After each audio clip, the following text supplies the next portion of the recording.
the supreme of psychic power, the life of Venerable Mahāmoggallāna. In the early Saṅgha, two disciples stood beside the Buddha like twin pillars of wisdom and power. One was foremost in wisdom, Sariputta, the other foremost in iddhi, or psychic powers, Mahāmoggallāna.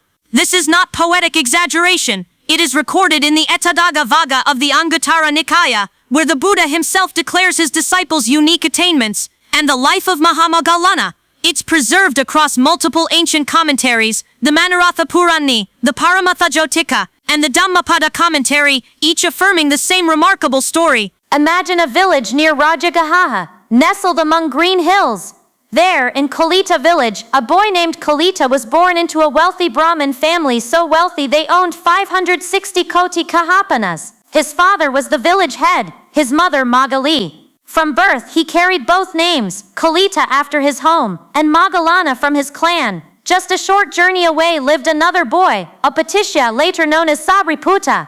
Their families had been friends for 7 generations. They grew up together studying, playing, dreaming. Each gathered 500 followers of their own. When Kolita traveled, it was with 500 chariots, Apatishya in a golden palanquin. Yet despite their privilege, both felt a deep unease, a longing beyond worldly success. Their turning point came not through imagination, but direct experience. After meeting the wandering monk Assaji, one of the Buddha's first 5 disciples, they both attained Satapana, the first stage of awakening. That moment is documented in the Vinaya and echoed in the Dhammapada commentary's account of Saṅgha. Realizing the futility of their former teacher's views, they left him, and with 250 followers, walked to Veluvana Monastery. There, the Buddha looked at them and simply said, "Ihi bhikkhu, come monk." That was their full ordination. No ceremony, just the Buddha's word. But enlightenment didn't come instantly for Moggallāna. Even after ordination, he struggled, especially with drowsiness during meditation.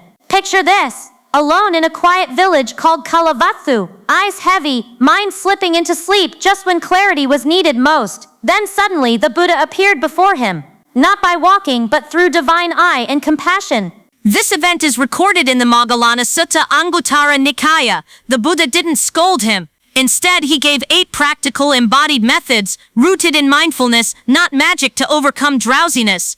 These weren't mystical secrets. They were tools for any serious practitioner. Let me share them simply. 1. Notice it. When sleepiness comes, don't ignore it, recognize it clearly. 2. Reflect. Bring to mind a teaching that inspires you. Let it awaken your heart. 3. Recite aloud. Speak the Dhamma, even whisper it. Sound cuts through dullness. 4. Stimulate your body. Gently pull your ears, rub your arms, wake up the senses. 5. Refresh yourself. Splash cool water on your face. Look up at the stars. Reconnect with the world. 6. Cultivate inner light. Practice alakasa ñā, the perception of luminosity. Imagine your awareness as bright, clear, unshaken day or night. 7. Walk mindfully. Pace slowly, fully present with each step. Let movement support stillness. 8. Rest wisely. If you must lie down, do so like the king of beasts, which is now extinct, on your right side, mindful, ready to rise. And the Buddha added wise boundaries. Don't visit your old home, it risks distraction. Avoid arguments, they scatter the mind. Seek quiet places, free from noise and crowds. These instructions weren't just for Moggallāna. They're preserved in the canon because they apply to all who seek liberation. And shortly after this guidance, just 7 days post-ordination, Moggallāna attained arahantship. His former name Kolita faded. He became Mahāmoggallāna, Great Moggallāna, master of iddhi, unwavering in virtue. Yet even an arahant sought deeper confirmation. Once he asked the Buddha, "How does one truly end craving?" The Buddha replied, "See all phenomena as not to be clung to. See every feeling, pleasant, painful, or neutral, as impermanent, wearisome, to be let go. When clinging ends, agitation ceases, and in that stillness nibbana is known directly. Birth is ended, the holy life fulfilled, no further becoming." This isn't legend. It's Dhamma history, verified across suttas and commentaries. Mahāmoggallāna's life shows us that even the greatest psychic powers are secondary to the true goal, the end of suffering through non-clinging. And his struggle with drowsiness, it reminds us, awakening isn't reserved for the perfect. It's for those who keep trying with the right guidance, the right effort, and the right punna. May his example inspire your practice. May you walk the path with clarity, courage, and care. The unshakable power of letting go. Mahāmoggallāna beyond miracles. On the day the Buddha taught non-clinging, all phenomena are not to be clung to, Mahāmoggallāna didn't just listen. He saw, through insight wisdom, punna, he severed greed, aversion dosa, and delusion maha at their root. That very day, he attained arahantship. This moment isn't legend. It's affirmed across the Atsakatha, including the Manoratha Purani and Paramattha Dipani, as the culmination of lifetimes of punna and aspiration. Imagine the weightlifting, not from the body, but from the mind. No more craving, no more fear, just pure freedom. That was Mahāmoggallāna's reality after that teaching. But his liberation wasn't the end of his service. It was the beginning. He became a pillar of the Saṅgha, not for fame, not for status, but because he saw everyone equally, monks, lay people, nobles, outcasts, all worthy of compassion. The Buddha himself recognized this. At Jetavana Monastery, in the Ettadagga Vagga of the Anguttara Nikaya, he declared, "Among my disciples foremost in psychic powers is the Bhikkhu Mahāmoggallāna. Ithhimantanam yadidam Mahāmoggallāno Bhikkhu Tathagatassa Savako ithhimantanam ago." But note, the Buddha paired him with Sariputta not by accident. In the Sakka Vibhanga Sutta Majjhima Nikaya, Uparipanna Sakka, he explained, Sariputta is like a mother who gives birth. Mahāmoggallāna is like a wet nurse who nurtures. Sariputta brought disciples to stream entry. Mahāmoggallāna guided them onward to full liberation. And he didn't just teach in words. When Visakha, the great benefactress, donated 27 kotikaha pannas to build Pabarama Monastery, a grand 2-story complex with 1,000 rooms, the Buddha entrusted its construction to Mahāmoggallāna. Why? Because even in building huts, he embodied mindfulness, care, and order. This role, Navakamadhipati, overseer of monastic construction, is recorded in the Dhammapada Atstakatha Pupvavaga. His mastery of iddhi wasn't sudden. It was the fruit of a past life aspiration. During the time of Anamadasi Buddha, he resolved, "May I become foremost in psychic powers under a future Buddha." That vow, preserved in both the Paramattha Dipani, Theragatha commentary, and Manoratha Purani, ripened perfectly under Gautama Buddha. Yet Mahāmoggallāna never used his powers for show. His Theragatha verses 4 stanzas in the Sattaka Nipata reveal his true joy. "We dwell in the forest, go on alms round, rejoicing in what comes into the bowl. Like an elephant demolishing a rotten hut, we utterly destroy Māra's army." For him, Māra's army wasn't demons, it was greed, doubt, laziness, and he crushed them daily through practice. In Buddhism, Māra is the highest or supreme god above Saṅgha, the emperor of the gods, and the 4 great kings. Yet he is still below Brahma, who is regarded as higher than all deities, and below Mahabrahma, whom worldlings consider the supreme being over all species. Among unenlightened beings, Māra's power nearly matches that of the worldly Mahabrahma. But noble disciples, such as Sakadagamis and Anagamis, are reborn in exalted Brahma realms, where neither Māra's influence nor his power can reach them. We'll explore the different realms and types of beings in more detail later, so you'll understand this clearly. For now, you can also study the Abhidhamma or the Kappa Sutta to gain a deeper understanding. Just keep in mind this simple hierarchy. Among gods, a king is below an emperor, who is in turn below the supreme god, and above them all stands Brahma. Yet even beyond Brahma, there is Mahabrahma. But let's return to our main topic for now. His compassion extended even to those lost in delusion. Once a courtesan approached him with seductive intent. Instead of rejecting her harshly, he used skillful means, first exposing the body's true nature, 9 orifices, impurities, decay. Then when she felt sambhega, spiritual urgency, he lifted her gaze beyond disgust to wisdom. "My mind is like space, ungraspable, unshaken." Though this encounter isn't tied to a single sutta, it aligns perfectly with canonical practices like Patikula Manasikara, contemplation of foulness in the Satipatthana Sutta. When Sariputta passed away, Mahāmoggallāna didn't weep. He reflected and composed 4 verses that cut to the heart of Dhamma. All sankharas are impermanent. Arising and ceasing is their nature. Only in their cessation lies true peace. He saw even his dearest friends passing as proof of the first noble truth, not with sorrow, but with clarity sharp enough to split the tip of a hair with an arrow. Later, when Venerable Tissa grew lax, Mahāmoggallāna urged him with fierce kindness, cast off craving like a burning brand or a venomous snake on your head. He reminded him of the Buddha's power, even making Migaramata's mansion tremble with a toe, and praised those who master the 8 liberations, Vimokkha and Nirodha Samapatti, the attainment of cessation. This teaching appears in biographical traditions, though the dramatic warning lest your head split into 7 pieces is a literary motif from commentarial texts, not the core suttas. He also warned against corrupt monks like worms writhing in excrement, while honoring Sariputta as a true field of punna, one who had attained the 3 knowledges vijja and destroyed all fetters. Mahāmoggallāna has to walk through the world untouched, like a lotus rising from water, yet never stained by it.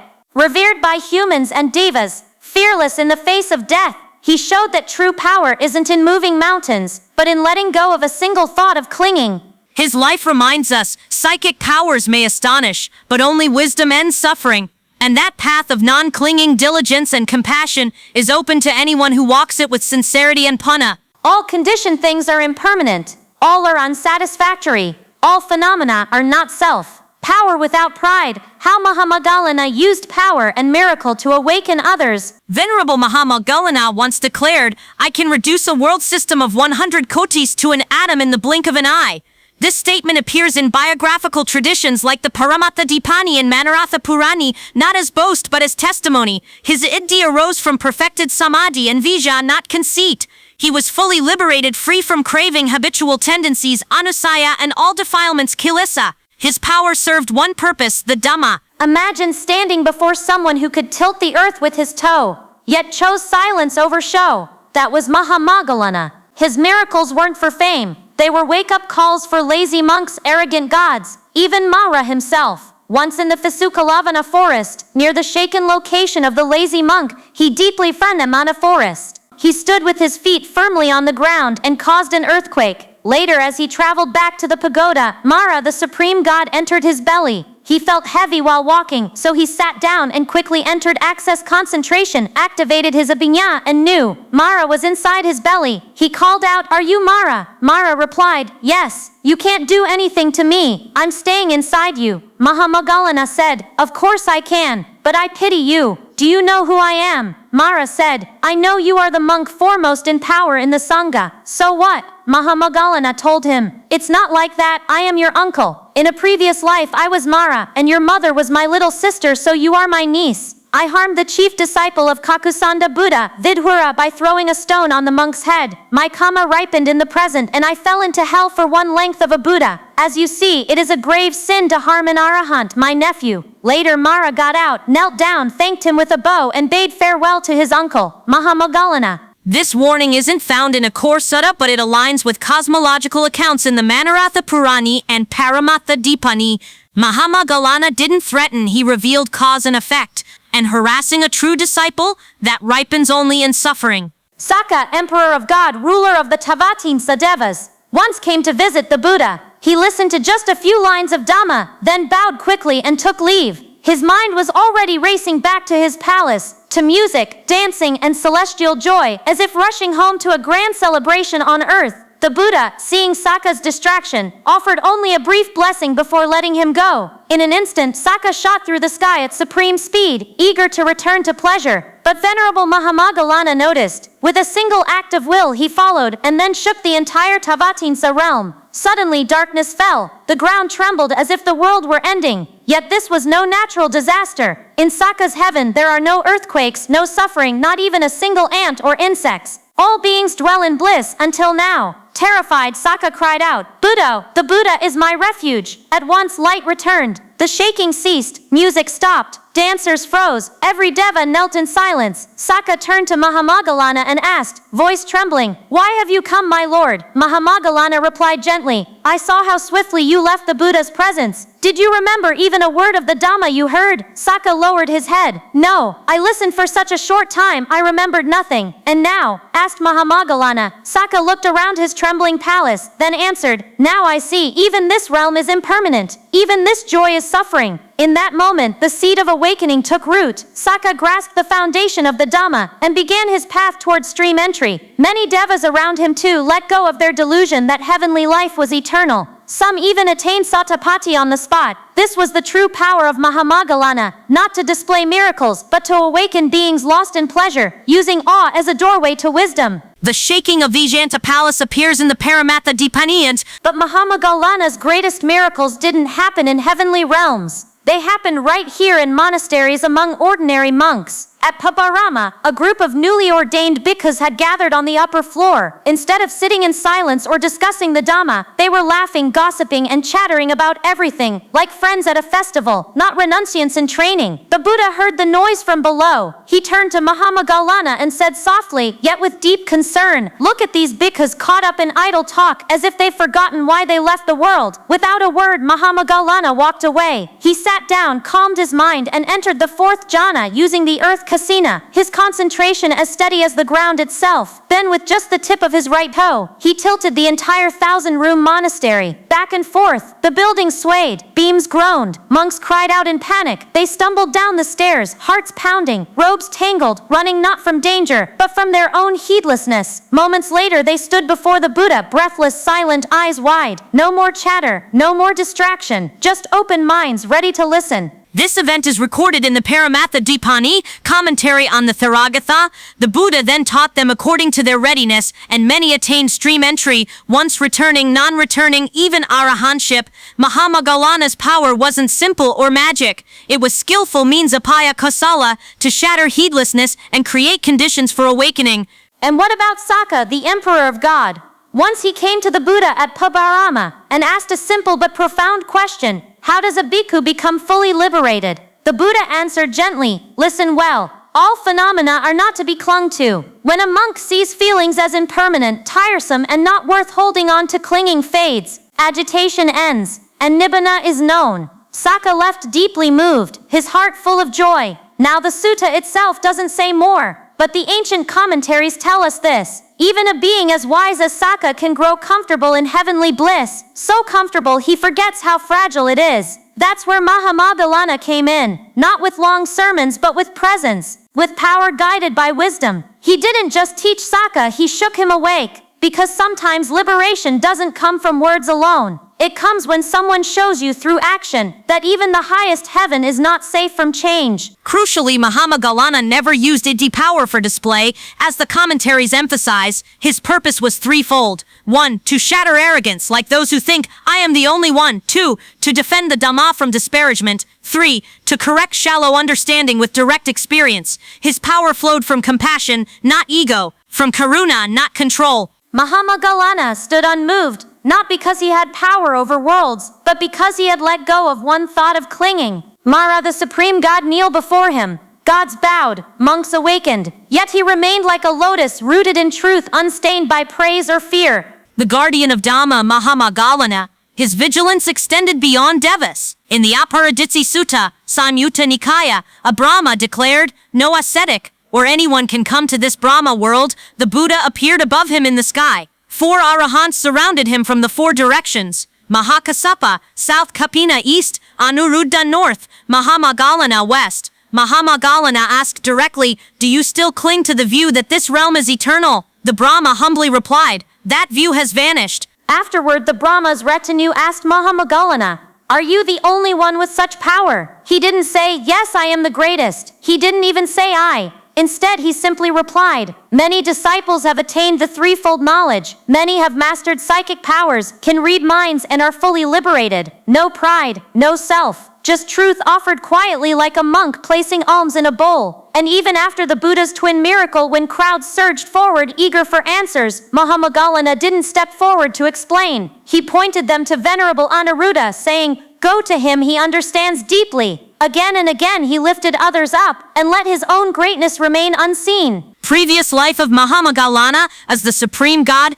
Long ago, in the time of Buddha Kakusanda, the being who held the title of Māra, the so-called supreme god of the sensual heavens, was named Dussi. Māra is not a personal name. It's a position like king or emperor, a role held by whoever rules the highest sensual heaven. And Dussi was its ruler then. Filled with jealousy toward the Saṅgha, Dussi tried to destroy the monks. First, he spread cruel lies. They're like monkeys, like owls, like scavenging dogs. Those who repeated his words, though misled, still created unwholesome kamma. After death, they fell into lower realms. But the monks didn't retaliate. Guided by Buddha Kakusanda, they protected themselves not with anger, but with the four divine hearts, loving kindness, compassion, joy, and equanimity. They radiated these in all directions, untouched by hate. When slander failed, Dussi switched tactics. He flooded the monks with praise gifts, bows, songs, hoping pride would grow. But the monks saw through it. They knew the body decays, pleasures fade, and all things are impermanent. Still, those who gave offerings, even under Māra's influence, planted seeds of punna.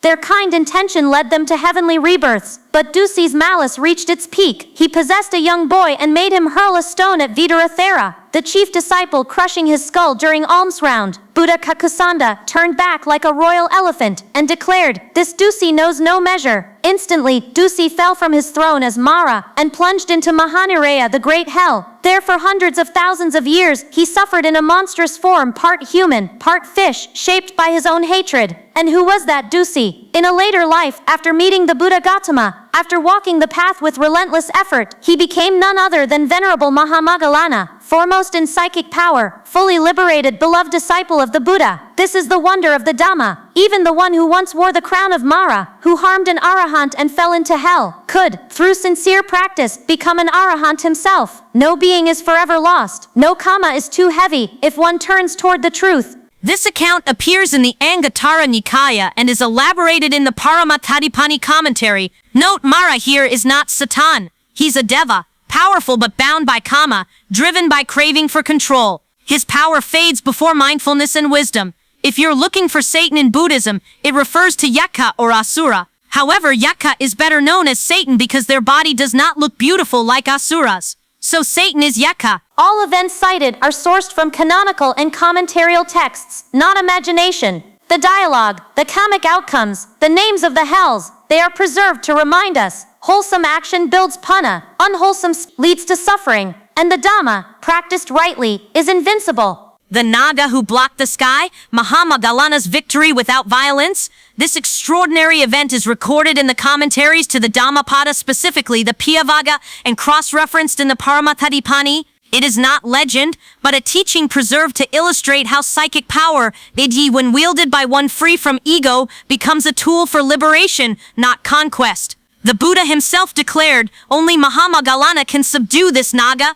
That statement alone tells us this was no ordinary confrontation. Dawn breaks over Savatthi. The Buddha finishes his morning walk, turns to Ananda, and says, "Inform the 500 bhikkhus we journey today to Tavatinsa heaven, but far below in the watery depths and earthbound palaces of the Nagas, preparations are already in motion. King Nandapananda, the mighty dragon king, is readying a grand reception, a throne of 9 gems, white parasols held by Naga maidens, dancers swaying to celestial music, divine food served in luminous vessels." Then suddenly the peace shatters, not with war cries but with footsteps overhead. The Buddha and his 500 monks didn't fly through the sky. They walked calmly, deliberately over the rooftops of Nandapananda's palace. To the Naga king, this was unbearable. "These shaven-headed ascetics scatter dust on our heads," he fumed. "Never again." In fury, he shot up to Mount Sanero, coiled his tail 7 times around the cosmic mountain, and flared his hood so wide it covered all of Tavatinsa, plunging the Deva realm into total darkness. Sakka, lord of the gods, rushed to the Buddha in confusion. "I can't see Mount Sanero, my palace, not even the banners. What's happened?" The Buddha replied, "Nandapananda's rage has blotted out the sky like the wings of a great bird." One by one, the senior disciples stepped forward. Sariputta offered, "Venerable sir, may I go?" Anuruddha said, "I will subdue him." Rahula, they all volunteered, but the Buddha turned them all down. Then Mahāmoggallāna bowed and said, "Venerable sir, may I admonish the Naga?" The Buddha said, "Very well, Moggallāna, go." This was no ordinary Naga. Nandapananda was among the most powerful serpent kings, his might known across heavens and earth. What followed wasn't battle, it was demonstration. Mahāmoggallāna transformed into a Naga twice as vast, wrapping his tail 14 times around Mount Sanero, pressing his hood down on Nandapananda's. The Naga panicked, sent smoke. Mahāmoggallāna replied, "That smoke exists within my form too." And his smoke burned the Naga while the Naga's smoke did nothing to him. Then fire, the Naga unleashed flames. Mahāmoggallāna answered with greater fire, scorching the Naga, untouched himself. Crushed, scorched, and bewildered, the Naga cried, "Venerable sir, who are you?" "Nanda," came the reply, "I am Moggallāna." Humbled, the Naga begged, "Please return to your bhikkhu form." And then Mahāmoggallāna did something astonishing. He entered through the Naga's ear, walked inside his belly east and west, and exited through the other side. The Buddha called out, "Be careful, he has great power." Mahāmoggallāna replied with quiet confidence, "I have fully developed the 4 bases of spiritual power, the Iddhi. Even if there were countless Nagas like him, I could subdue them all." The Naga, desperate, tried one last trick, planning to snap his jaws shut as Mahāmoggallāna exited. But the discomfort was too great. He pleaded, "Please come out, I can't bear it." When Mahāmoggallāna urged, the Naga blew a hurricane-force wind from his nostrils. But the elder entered the 4th jhana, a state of perfect stillness, and not a single hair on his body moved. Realizing resistance was futile, the Naga shrank into a tiny human form and fell at Mahāmoggallāna's feet. "I take refuge in you as my shelter and protection. I bow at your feet." Mahāmoggallāna led him to the Buddha. The Naga bowed again and took refuge in the triple gem. The Buddha simply said, "You may dwell in peace, Naga king."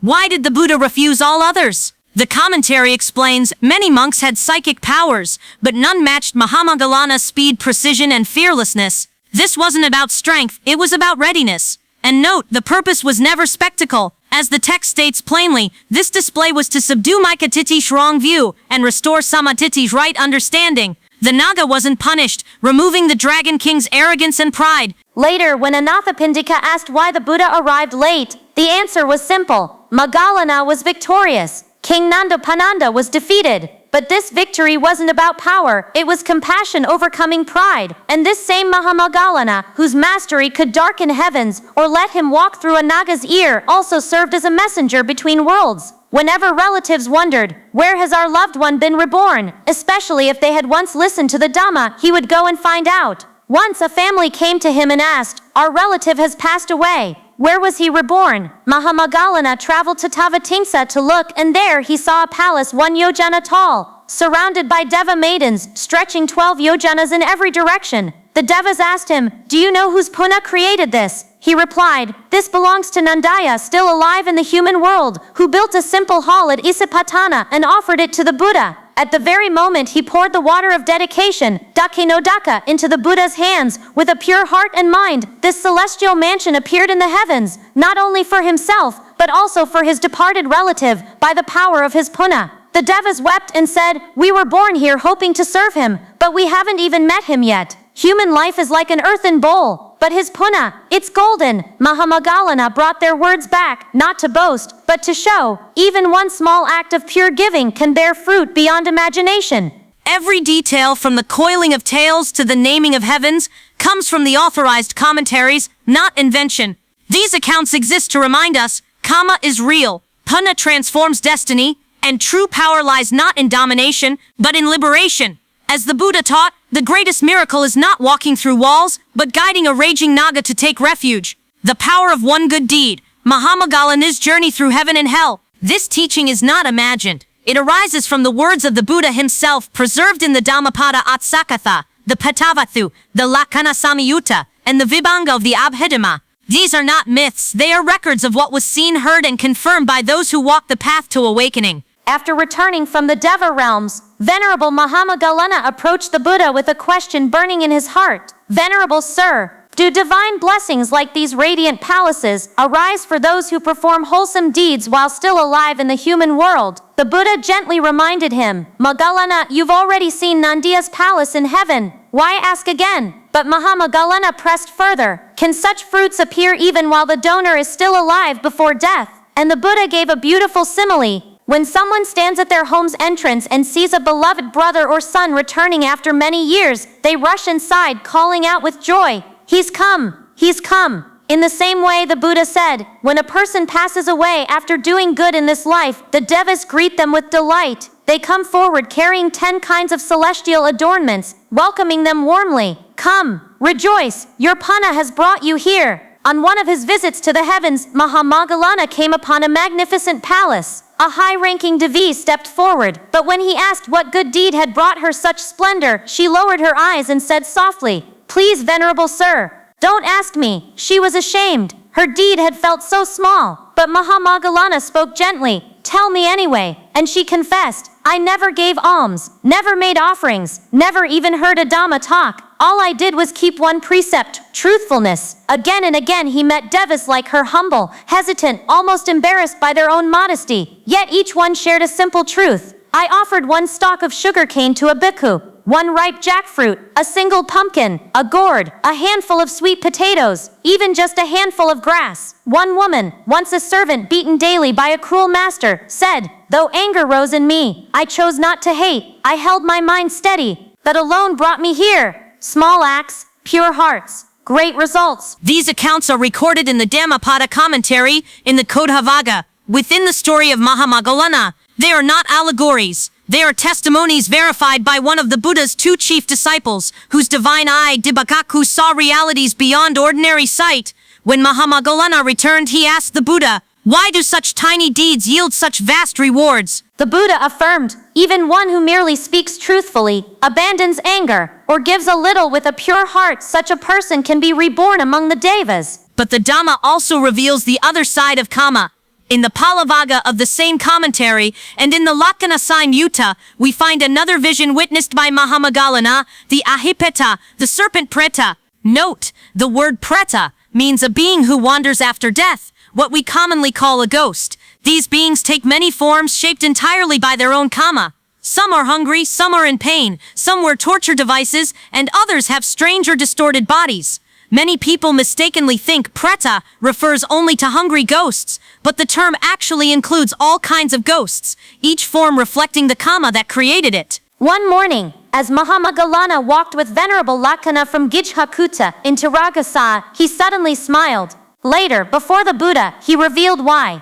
"I saw a being, human head, snake body, 25 yojanas long. Fire burned from its head to tail to head, middle outward, ends inward, unceasingly." The Buddha confirmed it. "I saw that very preta on the night of my enlightenment, but I kept silent out of compassion, for disbelief in such truths leads to grave unwholesomeness." Long ago, before the time of Buddha Kassapa, villagers built a simple hut for a Pachaka Buddha. Every day they came with flowers and incense. But a farmer nearby watched his crops trampled. He pleaded, no one listened. In rage, he burned the hut to the ground and boasted, "I am the one who burned the Pachaka Buddha's hut." The crowd seized him. They beat him to death with stones. For that kamma, he fell into Avitsi hell, until the earth itself rose 1 yojana high. Only then, with residual kamma, was he reborn as the ahipeta. The Buddha concluded with a simile found in the suttas. Unwholesome kamma is like smoldering embers beneath ash. It does not burn immediately, but when conditions ripen, it erupts, consuming the foolish utterly. This teaching appears in the Petavathu, the Vibhanga, and the Hudaka Nikaya, not as horror but as warning. Kamma is real. Intention matters. Every act leaves a trace. Yet the message is not fear but hope. One truthful word, one moment of patience, one humble offering can echo through lifetimes. And at the end of this discourse, many monks attained stream entry. Others reached higher paths, because they saw punna is not measured in size but in purity of heart. May all beings understand the power of wholesome action. May they walk the path with clarity, courage, and care. This account is not legend. It is drawn from the commentary to the Dhammapada in the Buddhavagga within the story of Agadatta. Originally the non-Buddhist royal chaplain, Brahmin, to King Mahakasala, he later renounced that life to become a non-Buddhist ascetic teacher, amassing 10,000 followers. The text records how Venerable Mahāmoggallāna, by the Buddha's instruction, used his iddhi, great spiritual power, not for display, but to uproot mitraditsi, wrong view, and plant the seed of samaditsi, right understanding. One afternoon, the Buddha looked upon Agadatta and saw something others could not, the potential for arahantship hidden beneath layers of wrong teaching. He turned to Mahāmoggallāna and said, "Moggallāna, you see Agadatta, the Brahmin, who leads the masses astray. Go and give him a teaching." Mahāmoggallāna bowed and replied, "Venerable sir, that assembly is vast. It is not within the capacity of one person alone to subdue them." But the Buddha answered, "Even the Tathagata would go, but you go first." Knowing that direct confrontation would fail, Mahāmoggallāna used his psychic power. In an instant, a violent hailstorm erupted over the camp.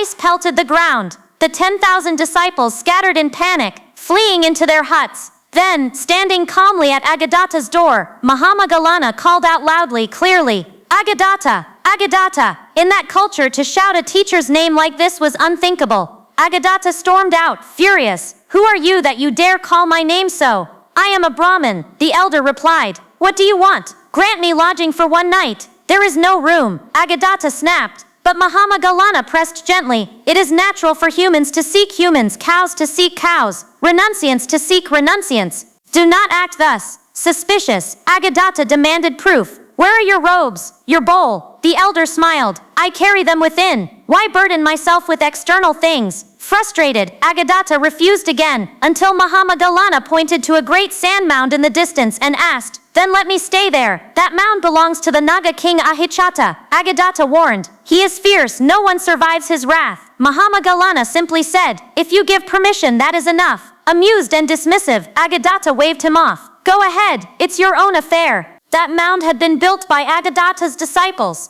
Whenever lust arose, they'd run to the river, scoop wet sand, and pile it high until it became a mountain of restraint. And in its heart dwelled Ahichata, the serpent king. Seeing the elder approach, the Naga thought, this samana dares enter my domain? I'll destroy him with poison. He exhaled a cloud of venomous smoke, thick, suffocating, deadly. But Mahāmoggallāna did not flee. He reflected, this being believes he is supreme. To awaken him, I must meet his power with truth, not ego. And so the elder emitted his own cloud of smoke, equal in strength, pure in intent. The two streams rose together, swirling past the human realm, past the Deva realms, all the way to Brahma's abode. Yet only the Naga suffered. His own poison turned against him. Still defiant, Ahichata unleashed fire, blazing torrents meant to incinerate. Instantly, Mahāmoggallāna entered Tejo Dhatu Samapati, the meditative absorption of the fire element, and matched flame with flame. But while the Naga burned as if consumed from within, the elder sat untouched, cool as moonlight.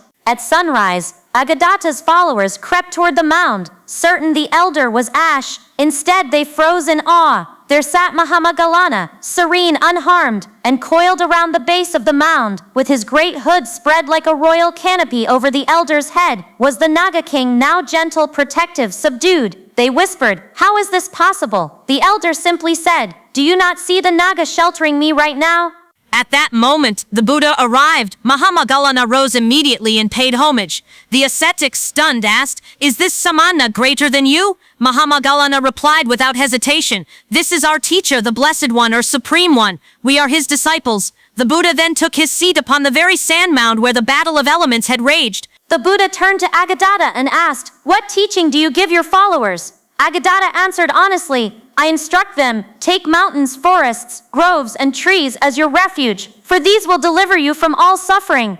This statement reveals Michaditti, the belief that external forces, not one's own kamma and wisdom, bring liberation. The Buddha would soon correct this, guiding Agadatta to take refuge not in trees, but in the triple gem. And in time, Agadatta attained arahantship, proof that even the deepest wrong view can be uprooted by the right teacher at the right time, through the right means. Sometimes truth must be shown, not just spoken. A storm, a flame, a serpent's surrender, all to awaken one heart. This story reminds us, spiritual power in the Buddha's dispensation is never for pride but for compassion, to shatter delusion, to clear the path, and when that path is clear, even a former royal chaplain, lost in wrong refuge, can become an arahant. In the time of the Buddha, two men lived in very different ways, yet both were lost. One taught people to seek refuge in sacred trees and mountains, believing these could shield them from suffering.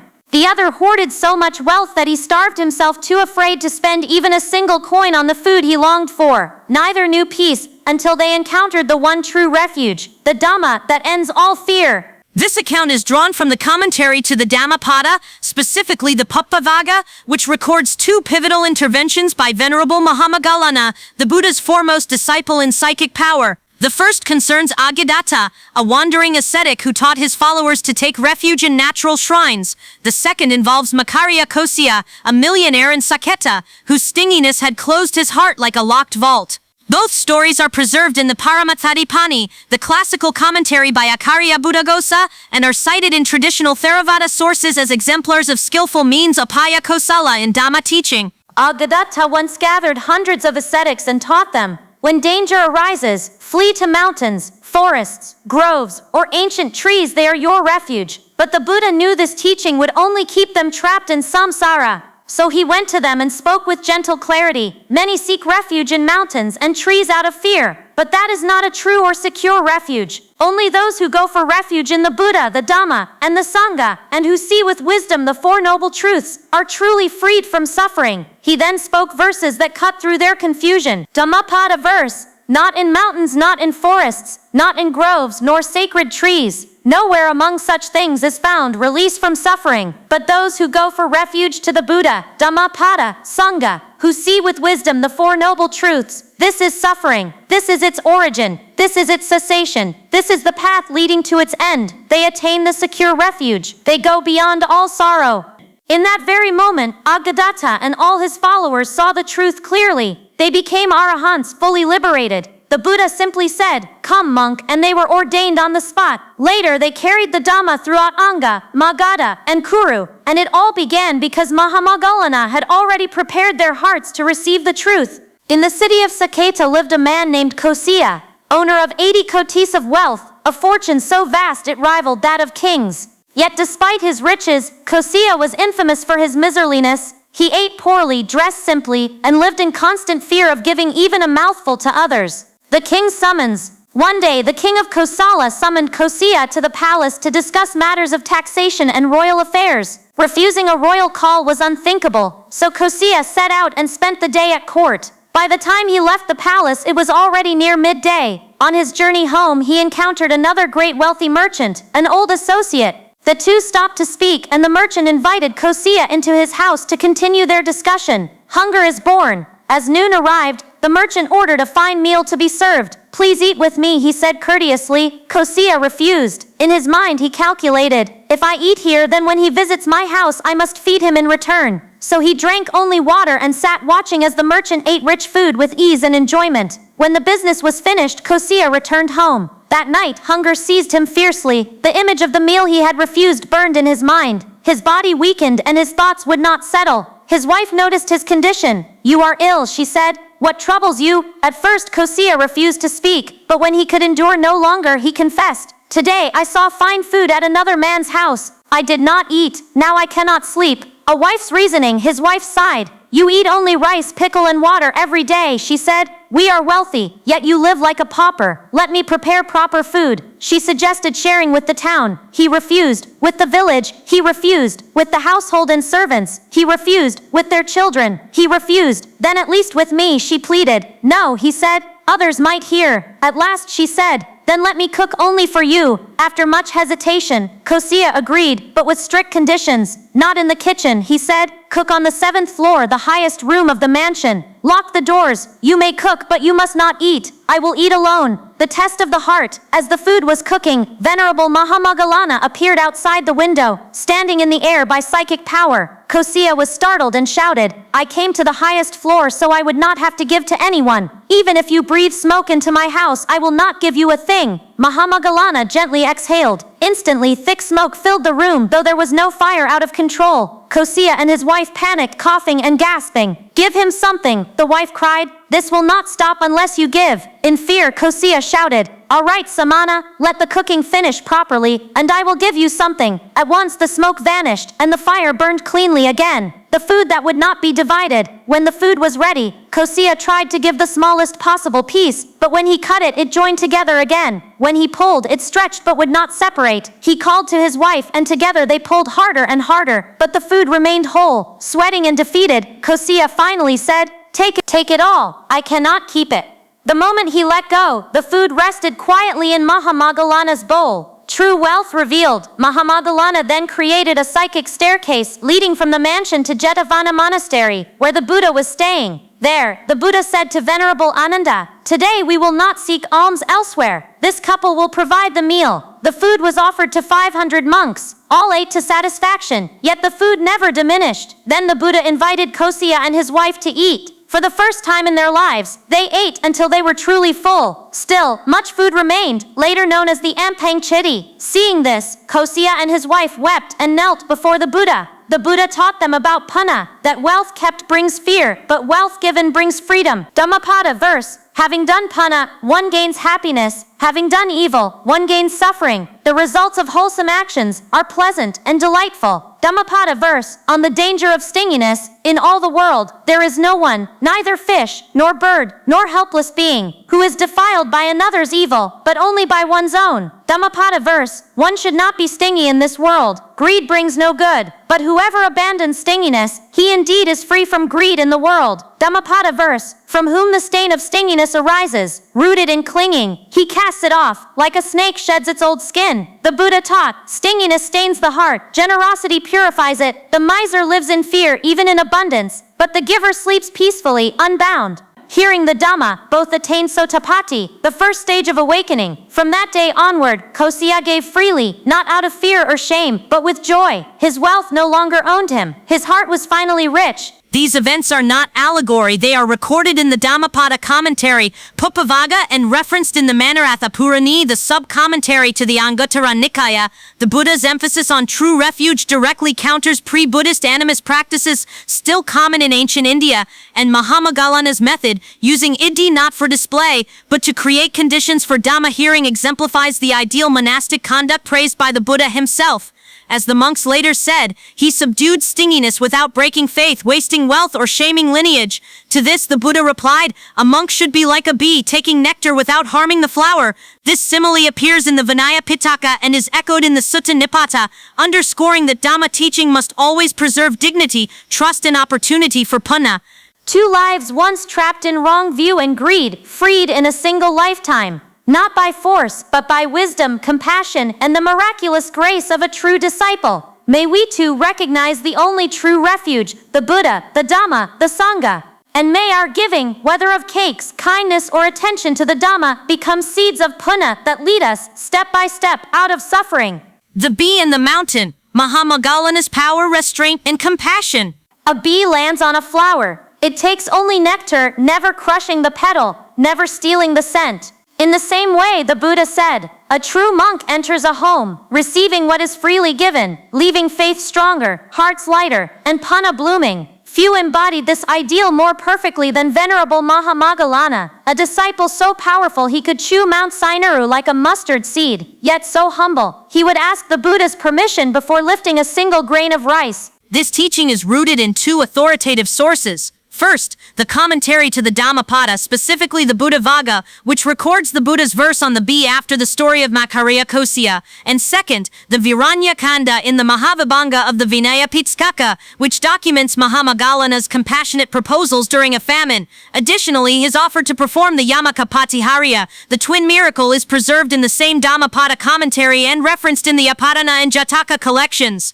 These are not legends, but doctrinally grounded accounts cited across Theravada tradition to illustrate the balance between supernatural ability and monastic discipline. After guiding the miser Kosiya to offer ampan cakes and seeing him attain stream entry, the monks gathered in awe. How did Mahāmoggallāna soften such hardened stinginess without breaking his spirit? They asked. The Buddha smiled and recited a verse. Let the sage wander through the village like a bee among flowers, taking only the essence, leaving color and fragrance unharmed. Then he declared, it is not only now that Moggallāna has guided beings to understand kamma and its results. In past lives too he has done so. His skill wasn't magic, it was wisdom wrapped in kindness. He entered homes not to take, but to awaken. Yet this gentle monk held power beyond human scale. Once, after the Buddha performed the twin miracle to defeat heretics, Mahāmoggallāna knelt and said, Lord, may I perform the Yamaka Patihariya in your place? The Buddha replied, that miracle belongs to the Tathagata alone. But curious, he asked, how would you perform it? And Mahāmoggallāna described feats that defy the mind, chewing Mount Sinai like a mustard seed, shaking the entire earth like a brass bowl, holding it between his fingers, spinning the world like a potter's wheel, holding all beings of other continents in one hand, the earth in the other, transforming Sinai into a royal umbrella, lifting the earth upon it and walking through the sky as if carrying an alms bowl. The Buddha simply said, Moggallāna, the Tathagata already knows the extent of your power. No praise, no rebuke, just acknowledgement, because for an arahant, even the greatest greatest power is just a tool, never a trophy. Later, when the Buddha ascended to Tafatinsa heaven to teach the Abhidhamma to his mother, 16 yojanas of devotees waited below, starving for just one glimpse of him. They turned to Mahāmoggallāna. When will the master return? Without hesitation, he sank into the earth and rose again through the sky, visible to all like a golden thread drawn through crystal. Step by step, yojana by yojana, they watched him climb toward the heavens. In Tafatinsa, he asked the Buddha, "When and where will you descend?" The Buddha replied, "In 7 days at the gate of Saṅgha. Bring only your medicinal requisites. No provisions are needed." Mahāmoggallāna returned and delivered the message exactly as spoken. No addition, no embellishment. That is the mark of a true disciple. But perhaps his greatest test came during the famine in Viranja. People drew lots just to eat. Monks returned from alms round empty-handed. Mahāmoggallāna, heartbroken, went to the Buddha and proposed, "May I turn over the earth? Beneath lies nourishing essence like honey with its ferment. I'll gather all beings onto my palm to protect them." The Buddha said, "No, such an act would confuse beings about reality."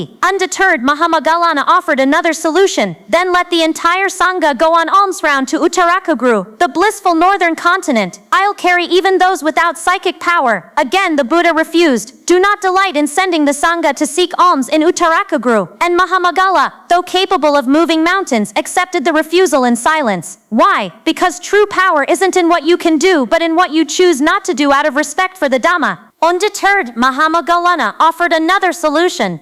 "Then let the entire Saṅgha go on alms round to Uttarakuru, is the blissful northern planet. Our human world Jambudvipa, the earth lies to the south. I'll carry even those without psychic power." Again the Buddha refused. "Do not delight in sending the Saṅgha to seek alms in Uttarakuru." And Mahāmoggallāna, though capable of moving mountains, accepted the refusal in silence. Why? Because true power isn't in what you can do, but in what you choose not to do out of respect for the Dhamma. These episodes are not isolated tales. They form a coherent portrait of ideal discipleship as defined in early Buddhist texts. The bee simile appears in DHP 49 and is expanded in the Dhammapada Atitsakatha Buddha Vagga. The Yamakapatsahariya dialogue is recorded in the same commentary and aligns with the Mahapadana Sutta's emphasis on the Tathagata's unique role in performing miracles for conversion. The Viranja famine narrative is canonical, found in the Mahavibhanga Vinaya Pitaka, and illustrates the Buddha's consistent teaching. Even great iddhi must be subordinate to right view, non-harm, and communal harmony. Mahāmoggallāna's greatness lies not in his power, but in his unshakable obedience to the teacher, even when he could have acted alone. So remember, the mightiest disciple walked like a bee light, purposeful, leaving only goodness behind. He could shake the earth, yet bowed his head at a single word from the Buddha. May we too learn to use whatever gifts we have not for display, not for control, but for punna, for awakening, and for the quiet joy of giving, without taking anything in return. Wisdom beyond power, the life and teachings of Venerable Mahāmoggallāna. Friends, the story we share today is not drawn from legend or imagination, but from the words preserved in the Pali Canon and its ancient commentaries, specifically from 3 key sources, the Puchimanda Jataka and Sarabhanga Jataka in the Mahanipata section of the Jataka commentary, the Dhammapada commentary under the Dandavagga, and the Anumana Sutta found in the Majjhima Nikaya, 1st division. Near Rājagaha, in a quiet forest at night, the Venerable Mahāmoggallāna sat in deep calm inside his simple leaf hut, a panasala. A thief, breathless and trembling, ran past and hid just outside, clutching stolen goods. Mahāmoggallāna saw him, not with anger or judgment, but with clear understanding. He knew, if the man were found there, people might accuse him, or worse, lose faith in the Saṅgha. So he spoke gently, "Please leave this place." The thief obeyed. Soon, villagers followed footprints to the hut. They searched, but found nothing and left. The next morning, Mahāmoggallāna went to the Buddha at Velavana Monastery and reported what happened. The Buddha smiled. He then recalled a past life. When he was a tree deity, royal guards had chased a thief into his sacred grove. To protect the grove from being destroyed in the search, he hid the thief, not out of approval for theft, but to prevent greater harm. Why? Because true guardians of the Dhamma avoid even the appearance of wrongdoing. Their care is not for themselves, but for the faith and confidence of others. This incident appears in the Puchimanda Jataka commentary, illustrating a principle echoed throughout the suttas. Spiritual integrity includes skillful means upaya kosala. As the Buddha affirmed, wise beings past and present act to preserve conditions for the Dhamma to flourish. Later, in the peaceful deer park of Fisikalavana, Mahāmoggallāna gathers fellow monks. He doesn't speak of miracles, but of character.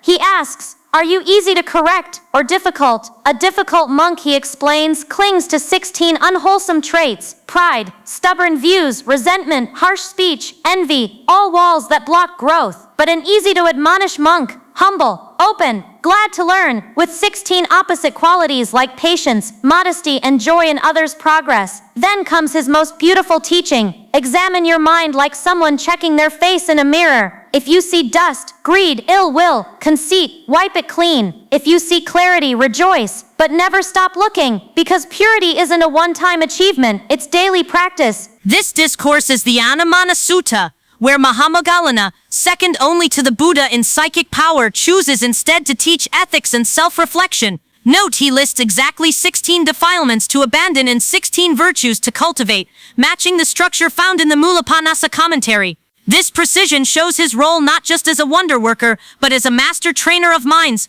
Yet Mahāmoggallāna's greatest miracle was truth-telling. From his dwelling near Mount Isigali, he used his clairvoyance not for show, but to witness kamma in action. In the heavens he saw devoted lay people enjoying bliss, born there through dana, sila, and faith. Their punna had ripened. In the hells he saw heretics writhing, those who rejected the Dhamma, harmed others, clung to wrong views. Their unwholesome kamma bore bitter fruit. When he shared these truths openly, hearts turned. People abandoned false paths, took refuge, offerings flowed to the true Saṅgha, and the heretics, furious, in secret council they asked, "Why does everyone honor the Buddha's disciples?" Blinded by jealousy and unaware of the punna they were destroying, they began plotting against the very man whose compassion had spared even a thief. These events are recorded in the Sarabhanga Jataka and the Dhammapada commentary Dandavaga. They remind us the Dhamma thrives not through force, but through clarity, restraint, and unwavering commitment to truth, even when it costs everything. Mahāmoggallāna's life teaches us that true greatness lies not in what powers you have, but in how wisely you use them for the sake of others. May we too guard the Dhamma with wisdom. May our actions create punna, and may we always be easy to admonish, so the path remains clear. The final teaching, Mahāmoggallāna's acceptance of kamma. This account is not just legend, it is drawn from two authoritative commentarial sources, the Dhammapada commentary under the Dandavaga and the Sarabhanga Jataka in the Mahanapata section of the Jataka commentary. These texts preserve the final days of Venerable Mahāmoggallāna, not as myth, but as a living lesson on kamma, compassion, and the unshakable law of cause and effect. The heretics were losing everything. Devotees once loyal to them now brought offerings to the Buddha's Saṅgha because of one man, Mahāmoggallāna. He had seen the heavens, he had walked through hell, and he told the truth. This lay person gave generously and now shines among devas. That teacher rejected the Dhamma and now suffers in fire. Faith grew, sects crumbled. In secret council the heretics whispered, "If we kill Mahāmoggallāna, devotion will return to us." They raised 1,000 kahapanas, a king's ransom, equal to 60 ounces of gold, and hired assassins. Greed blinded the killers. They didn't know to harm an arahant is an anantarika kamma, a deed so grave its result ripens immediately with no escape. But they went anyway to Kalasala, where the elder dwelled in silence. The heretics in this event relate to the caste system. They refer to Brahmins. And later these people, including the monk Adi Shankara, who studied at Nalanda under Vajrayana Buddhism, created Hinduism. The hatred and the seed of violence were planted long ago, and they keep rising even today. Despite endless numbers of these people going to hell, the unwise are still plenty. That is the reason it keeps happening. We should take a moment to be happy and enjoy when we have real Buddhism. The Dhammapada commentary explicitly states that these assassins were unaware of the spiritual gravity of their act. This underscores a key teaching. Ignorance does not nullify kamma. Unwholesome intention fueled by greed or malice still bears bitter fruit whether one knows the Dhamma or not. Night after night the bandits came. They surrounded his hut. But Mahāmoggallāna, master of iddhi, slipped through the keyhole like mist. At dawn he vanished into the sky. For months they hunted him and failed. Then in the 3rd month something changed. The elder sat in deep reflection. He remembered a past life long before he became a monk, long before he attained arahantship.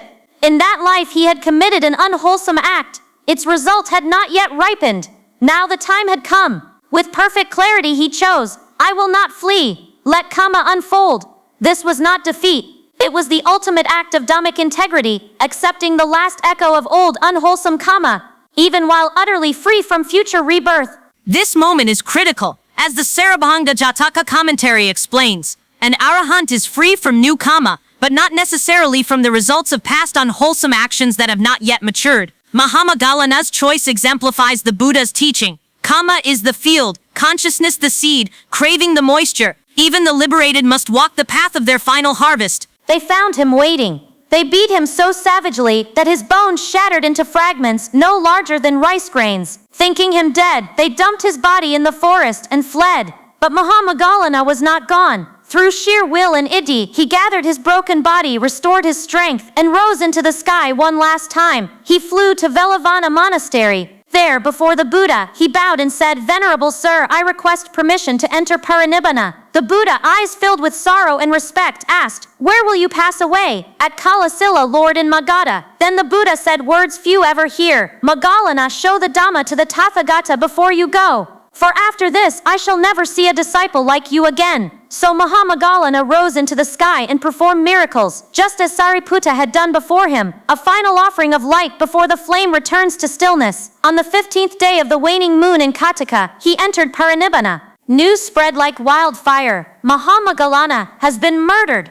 King Ajatasattu, once a killer himself, now a protector of the Dhamma, ordered an immediate investigation. The assassins, drunk in a tavern, couldn't stop bragging. "I struck him first. No, I felled him." Royal guards heard every word. Under questioning, they confessed and named the naked ascetics, likely Jain Nigantas, as their employers. The king's judgment was swift and severe. 500 heretics and 500 bandits buried alive before the palace, covered in firewood and burned, their remains torn apart with iron harrows. 4 leaders impaled as a public warning. Why such harshness? Not out of hatred, but to protect the Dhamma. In a world where truth-tellers are silenced, justice must speak loudly, so others dare not repeat the crime. This entire sequence, conspiracy, kammic acceptance, martyrdom, and royal justice, is preserved in the Dhammapada commentary and Sarabhanga Jataka. It reminds us, the Dhamma attracts both devotion and hostility.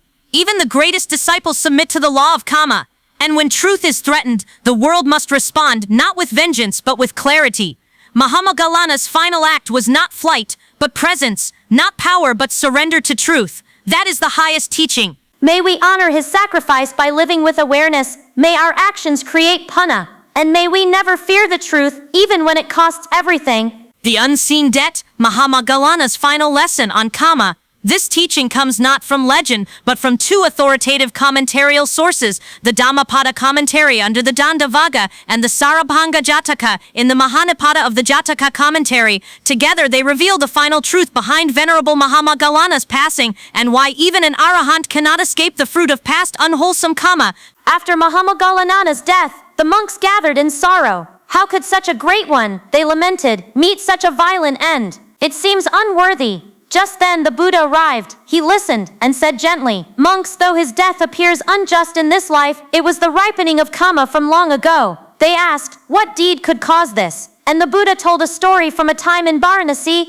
A family had only one son. His parents fell ill once and both became blind, unable to work anymore. Their son was strong and had a good role. He worked to earn a living. They were not poor, nor were they wealthy, because the son was not lazy. The parents thought, if we are blind and one day pass away, our son will be lonely. Out of deep love and care for him, they begged him to marry. The son replied, "I don't want to marry. I just want to stay and care for you and have time to learn more." The parents never bothered their son for care, even though they were blind. They were still able to live for themselves. Yet because they loved their son so much, they decided to give money to a relative and bring a woman home as a wife from a faraway land. She was beautiful and from a good family. When she arrived at the house, the son came back from work and his parents introduced her.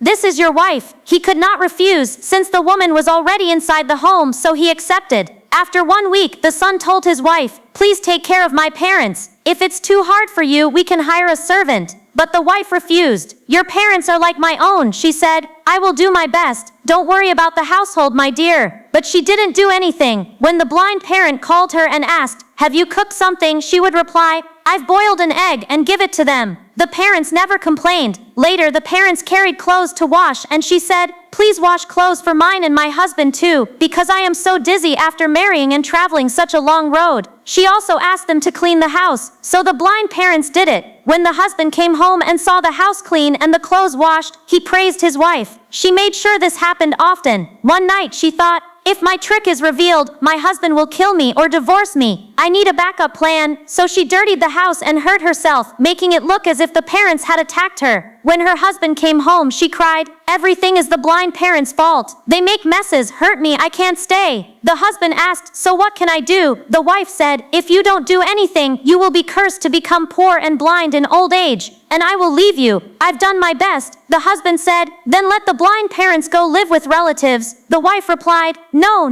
If you do that, people will curse us as ungrateful. Then why don't you take them to live in the forest? She suggested. The husband replied, if I do that, the king or authorities might find out, and we will still be seen as ungrateful. So what should we do? He asked. The wife said, why don't you just kill them? The husband said, no, I can't do that. The wife said, if you don't do it, I will leave you. Besides, it can be a form of sacrifice if you act like a bandit and kill them and they don't know it's you, then you're not really killing your own parents. The husband replied, that's a great idea. We'll sacrifice them to the gods. The bandits did it. Later, the wife knelt before the blind parents, begging forgiveness, crying. She said, my parents are having problems and want to see my husband. You need to travel with him to visit them. I'll take care of the home. The blind parents agreed, since her parents wanted to see their son-in-law. So they traveled, but the son led them deep into the forest. In the middle of the forest, the son disguised himself as a bandit. He screamed, give me everything you have. The blind parents told the bandit, their son, don't kill my son, kill us both. The bandit asked, why so? The blind parents replied together, my son is young and we are old. Kill us, but spare my son. The bandit hit one of them on the head and screamed, I will kill you for the God. The parent replied, you killing us for the God is correct, but don't kill my son. The bandit hit the other on the head and screamed, why so? The parent said, we love our son so deeply. If you kill us for your God, it is correct, because our love will fill your God. The bandit screamed, I will kill you all, and hit them again on the head. The parent replied, don't kill my son. We are nearly dead, old, and have no one waiting for us. My son still has a family and wife at home waiting for him to return. Killing us won't bring you much sin, and my wife won't be noticed by officers. But the bandit screamed, you died,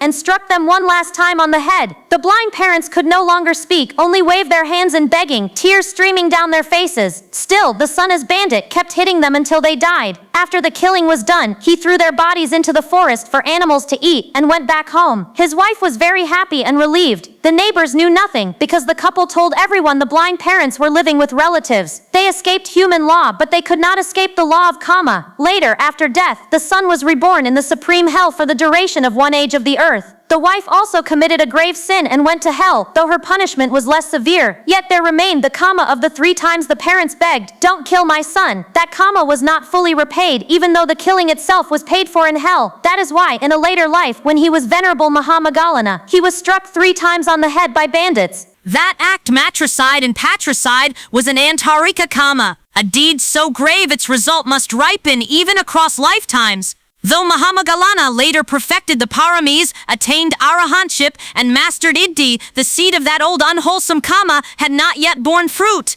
In his final life it did. As the Sarabhanga Jataka commentary states, kamma is the field, kamma is the air. Then the Buddha taught a solemn truth. Whoever harms one who does no harm, especially a harmless arahant, will face 10 forms of ruin. First, unbearable pain. Second, wealth destroyed. Third, the body shattered. Fourth, incurable illness. Fifth, madness. Sixth, condemned by the king. Seventh, slandered by all. Eighth, abandoned by friends and family. Ninth, total loss of prosperity. 10th, fire consuming their home. And after death, rebirth in hell. This was the fate of the 500 ascetics, include naked ascetics and 500 bandits. They struck one who never retaliated, one who, even as bones broke, chose compassion over vengeance. The Dhammapada commentary explicitly links this teaching to the attackers of Mahāmoggallāna. He was declared idhimatamagam, foremost among the Buddha's disciples in psychic power, not for display, but to subdue those lost in Maikaditisi wrong view and guide them to Samaditisi right understanding.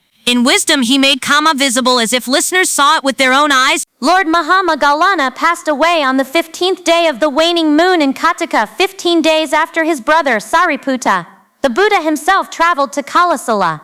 He oversaw the funeral rites. Then he instructed the monks, gather his relics, enshrine them in a stupa near the gateway of Velavana Monastery, so future generations may venerate and remember. Why? Not for glory, but as a reminder. Even the greatest disciple walks under the law of kamma. The Buddha concluded with words that echo through every age. Kamma is the field, kamma is the air, and there is no force equal to the force of kamma. Nathi kamma samampalam. Mahāmoggallāna's life and death prove this. Psychic power, wisdom, fame, none shield us from the results of past unwholesome actions, but through right view, restraint, and punna, we shape a future where suffering ends. That is the final teaching of the Buddha's mighty disciple. May we reflect on kamma with awe. May our deeds create punna, and may we never harm the harmless, for in that moment we harm ourselves. May we take refuge in what truly liberates the Buddha, the Dhamma, the Saṅgha. Sabasata basantora banot sukhatata. May all beings be happy. May all beings awaken.